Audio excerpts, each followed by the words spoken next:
குற்றாலயம் என்ற ஒரு அழகான கிராமம்.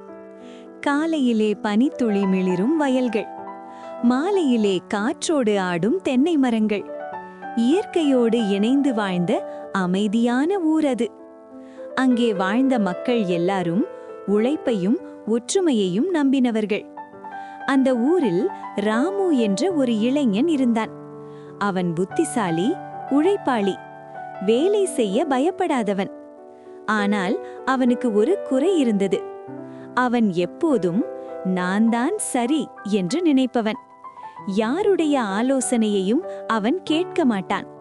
இந்த தடவை நம்ம வயலில் நான் தனியா ஒரு புதிய விதை போட்டு பார்க்க போகிறேன். யாரிடமும் கேட்க தேவையில்லை, நாமே முடிவு பண்ணிக்கலாம்.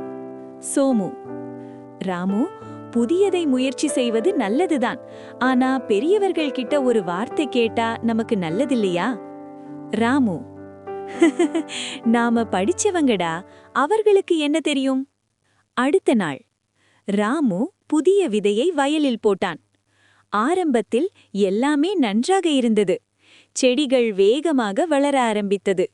பச்சை நிறம் பரவி வயல் அழகாக மாறியது. பாரு, நான் சொன்னது சரிதானே? ஆனால் சில நாட்கள் கழித்து மழை வரவில்லை. வெயில் அதிகமாக அடிக்க ஆரம்பித்தது. அந்த விதைக்கு அதிக தண்ணீர் தேவை என்று ராமுவுக்கு தெரியாது.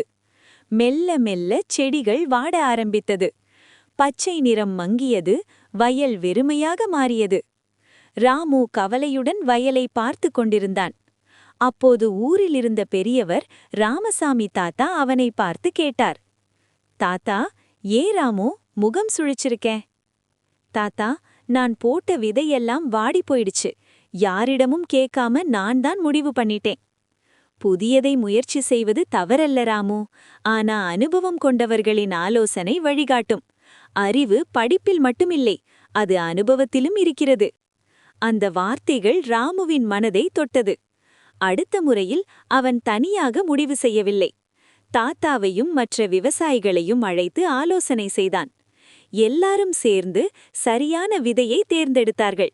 சரியான காலத்தில் விதை போட்டார்கள். அந்த ஆண்டு விளைச்சல் மிக சிறப்பாக வந்தது. பச்சை வயல் பொன்னாக மாறியது. ராமு: நான் ஒருத்தனாக இருந்தா இந்த வெற்றி கிடைக்காது. எல்லாரோட அனுபவமும் அறிவும் சேர்ந்ததாலதான் இது சாத்தியமானது. அந்த நாளிலிருந்து ராமு மாறினான். பெருமை குறைந்தது, பணிவு அதிகரித்தது.